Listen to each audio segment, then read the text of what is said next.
Good. Alright, I'll start intros. Alright, welcome to Game 2 in this Microsoft Cisco battle, guys. We're here for the After Hours Gaming League. I am Rifking, aka Riff Kings, and I'm here today with PengWin, my co-caster. Say hello. Hello, everybody. And we'll get right into the intros, guys. Spawning here in the top right corner of the map, playing for Microsoft. It's going to be the red Protoss player, Luminescent. And his opponent spawning in the bottom left. Mirroring his race, it is another Protoss player, the blue player and captain of Cisco. It's going to be Gar.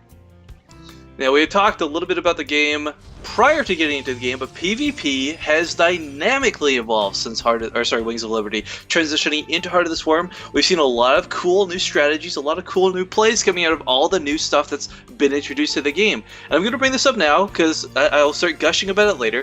One of my favorite things I've seen in Heart of the Swarm so far as PvP goes, was there's a player, he's kind of becoming well known on the scene. His name is A-Bomb. He also happens to be on PengWin's team, MYI My Insanity. And he's done some pretty cool tactics, but my favorite of all of them has to be the Proxy Nexus with a Mothership Core overcharge attached.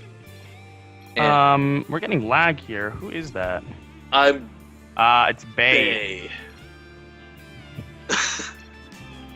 But anyways, continuing my story. So basically, we saw A-Bomb versus Whiteraw, and one of the coolest things he did was he placed a Proxy Nexus down outside of Whiteraw's base, overcharges it with the new Mothership Core, and uses it kind of as a big range forward turret.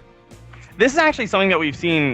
We saw Grubby try this as well. Grubby actually beat A-Bomb with that, to which A-Bomb was not very happy. His own strategy turned around on him.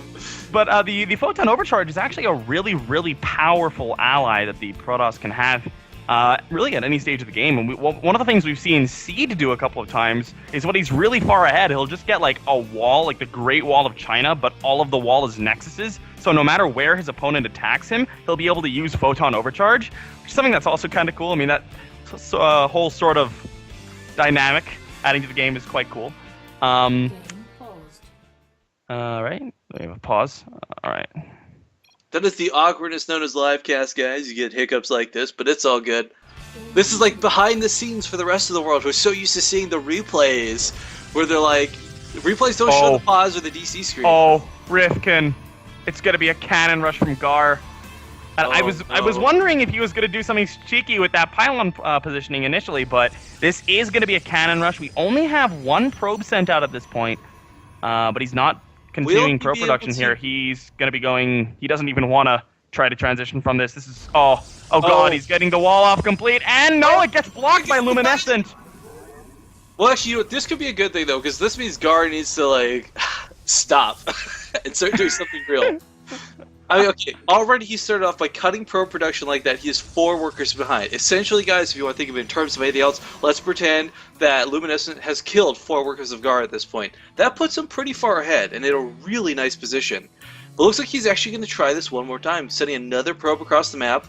And if he can get behind the mineral lines like that, so those who are maybe a little confused as to what PengWin and I were just about to get very excited about, if you look behind the mineral line of our red player, there are 2 positions, about in the middle, and on either left only the right side on this map, where you can put pylons and people cannot get to you. The minerals act as a beautiful wall off, and you can put a cannon behind this, and you've got 2 pylons powering it, and they're very hard, very difficult to take down with anything less than a Zealot. But looks like I don't think Gar is going to go for the I don't know. I think cannon rush again. I think he's going to be scouting here. He doesn't have his drone rally, his probe rally to go behind the mineral line. At this point, it's a little silly. There's a stalker being chronoed out, but he is forcing with this probe. Being there, Luminescent is forced to chrono boost out a stalker because he doesn't want any shenaniganry to happen here. Yeah, behind the mineral lines, maybe trying to make it look like something was going to happen, but not quite. Yeah, he's done a nice little job with this probe here. He's forced Luminescent to take a probe off mining. He's forced a chrono boost on that stalker. He will lose this probe, but it's been pretty good for him.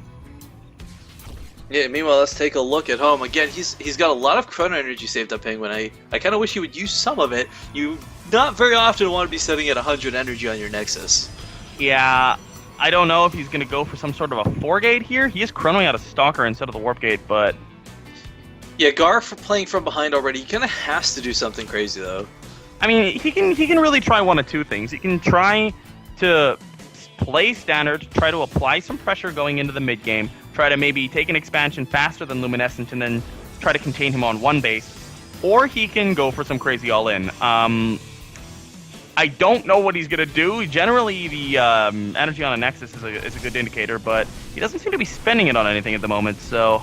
Ooh, Guard taking an unfavorable sort of hit and run here. Top of the ramp, not using the line of sight to his advantage.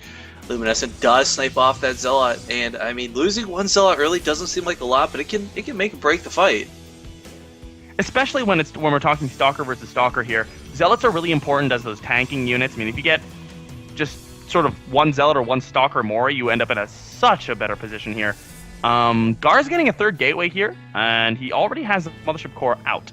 So with Chrono Boost going down on the Cybernetics Core now, it looks like he wants to get Warp Gate out pretty quickly. Luminescent, on the other hand, on the offense already. Gate pressure here, going to be moving up. There's not enough energy for Overcharge or Time Warp. He's going to lose the Mothership Core. Oh no, I'd much rather lose the Stalkers than the Mothership Core, but... Oh man, Gar in a bit of trouble. Yeah, GG.